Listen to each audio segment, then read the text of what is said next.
La ciudad de Balmora siempre había sido un lugar silencioso, casi demasiado silencioso para su propio bien, oculta entre montañas y envuelta por un bosque denso que parecía devorar la luz. Era una de esas localidades donde todos se conocían, donde los rumores viajaban más rápido que el viento y donde los secretos, aunque invisibles, pesaban sobre cada callejón como sombras persistentes durante décadas. Balmora había presumido de una paz inquebrantable, una calma que muchos consideraban una bendición, pero que otros percibían como una máscara frágil a punto de romperse. Quienes la habitaban sabían que algo en lo profundo del bosque siempre había estado observando.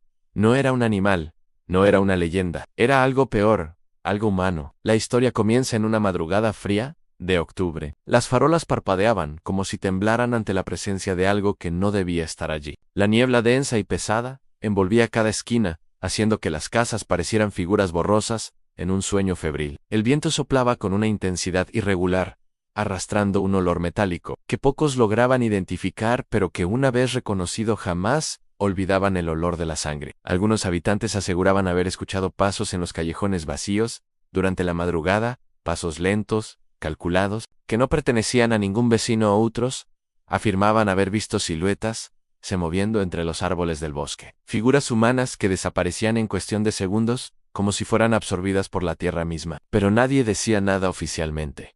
Balmora había aprendido a guardar silencio, a no ver, a no preguntar. Sin embargo, todo cambió la noche en que Clara Montenegro, periodista local, recibió una carta anónima deslizada por debajo de su puerta. El sobre estaba sellado con una tinta oscura, y solo contenía una frase escrita con una caligrafía irregular: los pecados enterrados siempre vuelven a respirar. Acompañando la nota, había una fotografía borrosa de un lugar que parecía estar escondido en el bosque. En la esquina inferior derecha, una marca roja como una huella digital. Clara, movida por la curiosidad y el instinto, decidió investigar. Fue ese paso, una simple decisión, guiada por la inquietud, lo que encendió la chispa de la tragedia que estaba por devorar Balmora. La primera manifestación oficial del horror ocurrió 3 días después de que Clara recibiera la carta. A las 5 de la mañana un grito desgarrador despertó al vecindario entero. Provenía de la antigua casa de la familia Argüelles, un hogar que ya tenía sus propias leyendas sombrías. Cuando los vecinos se aproximaron, encontraron la puerta principal entreabierta, moviéndose levemente con el viento. Nadie quería entrar. Pero el miedo a lo desconocido fue eclipsado por el instinto colectivo de que algo terrible había ocurrido allí. Dentro de la casa, el silencio era absoluto. No había señales de forcejeo, ni objetos fuera de lugar. Todo parecía intacto, hasta que alguien notó un rastro oscuro serpentear por el piso de madera, guiando a los presentes hasta la sala principal. Allí, en medio de la habitación, yacía el cuerpo del patriarca Julián Argüelles. No había signos de violencia visibles, pero sus ojos permanecían abiertos, congelados, en un gesto de terror puro, como si hubiese visto algo tan aterrador que su corazón simplemente se detuvo sobre su pecho. Una marca idéntica a la de la fotografía que Clara había recibido, una huella roja. El detalle más perturbador no fue la muerte en sí, sino lo que encontraron escrito en la pared, trazado con aquella misma sustancia rojiza. El primero ha despertado. La policía, incapaz de comprender o conectar las pistas, trató el caso como un infarto inesperado. Pero la presencia de la frase y de la marca hizo imposible ignorar que algo más oscuro estaba en juego. Clara, al enterarse del hallazgo, sintió que la advertencia de la carta había sido apenas el comienzo. Ese mismo día, recibió un nuevo sobre dentro, una segunda fotografía. Esta mostraba a Julián Argüelles en vida, caminando por el bosque. La imagen estaba tomada desde atrás, como si hubiera sido seguido en la parte inferior. Otra frase: él conocía la entrada. La noticia se esparció por Balmora con rapidez, y aunque las autoridades intentaron mantener la calma, la población comenzó a recordar historias antiguas, relatos sobre un grupo secreto que décadas atrás realizaba rituales en los límites del bosque. Algunos aseguraban que esos rituales no eran simples supersticiones, sino actos oscuros, cuyo propósito nunca había sido revelado. Ahora, con una muerte misteriosa y señales cada vez más inquietantes, parecía que esos ecos del pasado estaban regresando con fuerza. Clara no pudo ignorar la sensación de que alguien estaba guiando cada uno de sus pasos. Las fotografías, las frases escritas con esa tinta roja, y ahora la muerte de Julián Argüelles, todo apuntaba a algo que vivía oculto desde hacía décadas. Decidió visitar a la única persona que podría conocer la historia completa: Emilia Rivas, una mujer anciana que había pasado su vida entera recopilando rumores y secretos de Balmora. Aunque muchos la consideraban excéntrica, Clara sabía que Emilia guardaba más verdades que cualquier archivo policial. Emilia la recibió con un rostro cansado como si ya supiera el motivo de su. Al cerrar la puerta la casa quedó sumida en un silencio denso. La anciana caminó lentamente hasta una habitación, repleta de cajas antiguas, y sacó un cuaderno desgastado por el tiempo.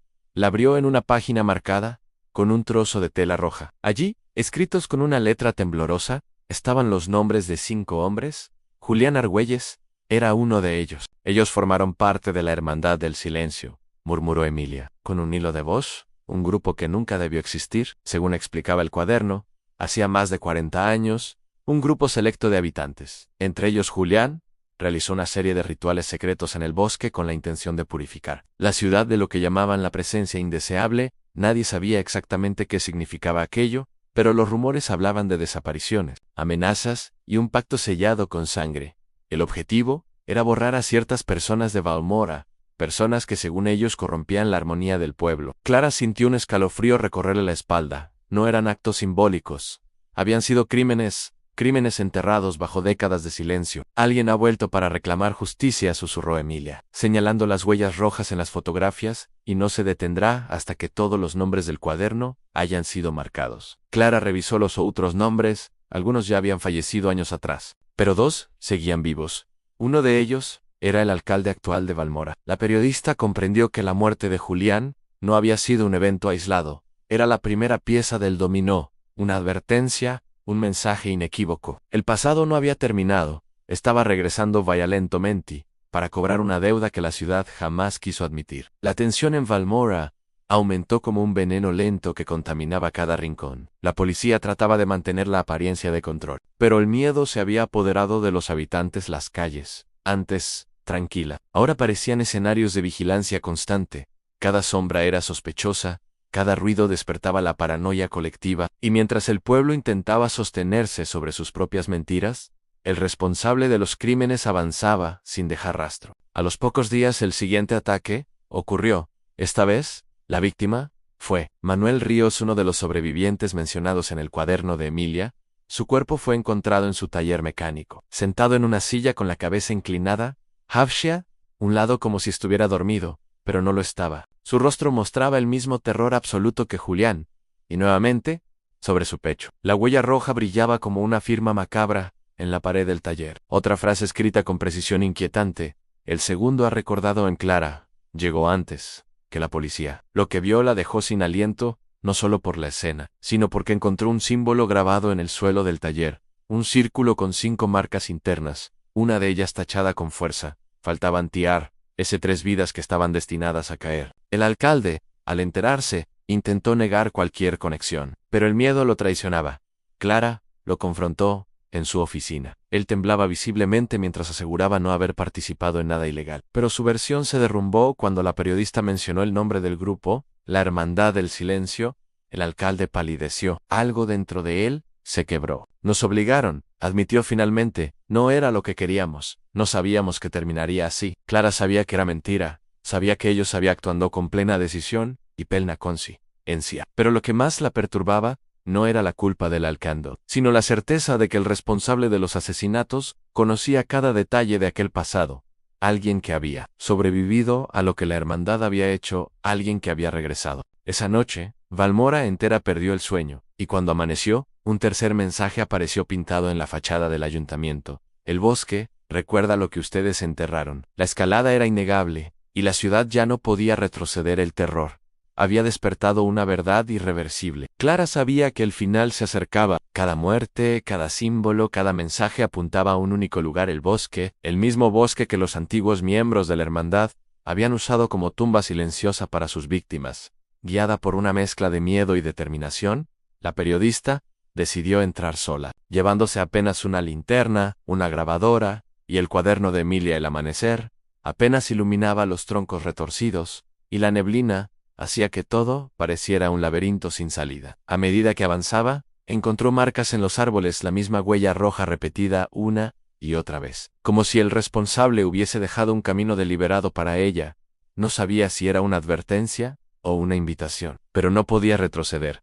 No ahora. Después de casi una hora caminando, Llegó a un claro oculto donde la tierra estaba removida en varios puntos, como si recientemente hubiera sido excavada. Allí, frente a Clara, se levantaba una figura encapuchada e inmóvil, observándola. La linterna temblaba en sus manos.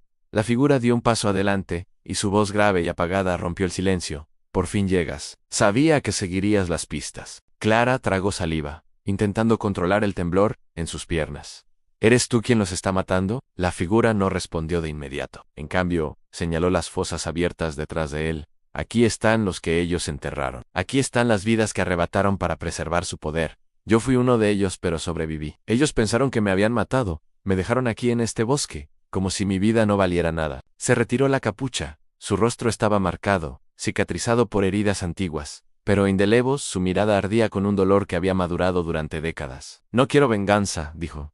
Quiero equilibrio. Quiero que Valmora vea lo que realmente es en ese instante. Un ruido entre los árboles reveló al alcalde, quien había seguido a Clara, temiendo que ella descubriera demasiado. El encapuchado lo miró fijamente. Faltan 2, y hoy termina todo. Un grito ahogado escapó del alcalde mientras retrocedía. Clara sintió que el aire se volvía más pesado. El bosque parecía observarlos, como si fuera parte del juicio. El momento del enfrentamiento había llegado, y no había forma de evitarlo. El alcalde tropezó hacia atrás, intentando escapar, pero el encapuchado avanzó con una calma perturbadora, como si cada paso ya estuviera escrito en un destino inevitable. Clara, desesperada, se interpuso entre ambos. «Detente», gritó, aunque su voz temblaba. La verdad ya salió a la luz. No necesitas seguir matando. El hombre cicatrizado la miró con una mezcla de tristeza y resignación. La verdad no basta, nunca bastó. Ellos destruyeron vidas completas. Yo no soy un asesino, soy la consecuencia. El alcalde, dominado por el pánico, intentó correr, pero el bosque parecía cerrarse sobre él. Las raíces sobresalían del suelo, como manos, tratando de atraparlo. Clara vio cómo caía, golpeándose la cabeza contra una roca. El silencio que siguió fue brutal. No hizo falta que el encapuchado lo tocara. El bosque, o el destino, había decidido por él en la figura. Entonces, se giró hacia Clara. Ella dio un paso atrás, temiendo ser la próxima, pero él simplemente extendió el cuaderno hacia ella. Escribe lo que viste, cuenta lo que ellos hicieron, que Valmora decida si merece redención. Clara lo tomó, pero cuando levantó la mirada, él ya se alejaba entre los árboles, fundiéndose con la niebla hasta desaparecer por completo. No dejó huellas, no dejó nombre, solo un eco que parecía repetirse en cada rama. El bosque, recuerdan, con el alcalde muerto. La noticia se propagó como un hendió. Las autoridades intentaron encubrir los hechos, pero Clara publicó cada detalle, cada fotografía, cada verdad escondida. Lo que reveló destrozó a la ciudad.